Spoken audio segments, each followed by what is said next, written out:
గాడ ఒక ఆయన వచ్చిండు చూడు ఇప్పుడు ఢిల్లీ యూనివర్సిటీ నుంచి పాపం పేద బిడ్డ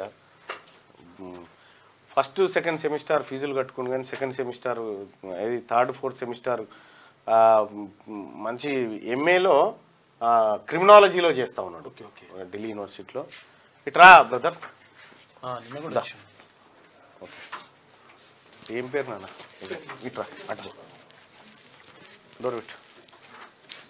ఏం పేరు? ఉపేంద్ర సార్. ఉపేంద్ర. ఈయనది మన అలంపూరా?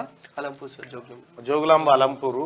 సో మంచిగా చదువుకుంటాడు. ఒక దళిత బిడ్డ పాపం డబ్బులు లేక ఆర్థికంగా ఇబ్బంది పడుతూ ఉన్నాడు. మీకు ఎంత అయితే మీ కోర్సు పూర్తి అయిపోతుంది తమ్ముడు? సార్ 62,000. 62,000 కోసం పాపం ఇబ్బంది పడుతూ ఉన్నాడు. దయచేసి దాతలు ఎవరైనా ఉంటే సహకరించండి. నేను ఇవాళైతే అతనికి 62,000 రూపాయలు నేను ఇచ్చి పంపాలనుకున్నాను. మీరందరు కలిసి దయచేసి ఒక సహాయం అయితే చేయండి.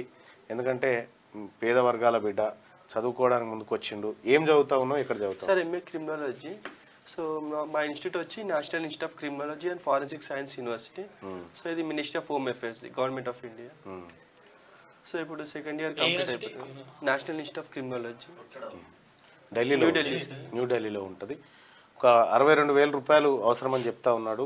దయచేసి సోదరులారా ఎవరైనా దాతలు కనుక ఉంటే క్యూనిస్ ఆఫీస్కి రండి. క్యూనిస్ ఆఫీస్లోనే మిత్రుడు ఉన్నాడు. అలాగే మేము కూడా మా నుంచి కూడా సహాయం చేస్తాం. లేదంటే నీ PhonePe number, Google pay number ఉందా? ఒకసారి చెప్పు నాన్న నీది. నీ ఫోన్పే గూగుల్ పే నెంబర్ చెప్పు. 1 సెకండ్. నీ ఫోన్పే చెప్పు. 85959530 ఏం పేరు వస్తుంది? ఉపేంద్ర. ఉపేంద్ర అంతేనా? ఉపేంద్ర అని వస్తుంది. గూగుల్ పే, ఫోన్పే ఉంటుంది.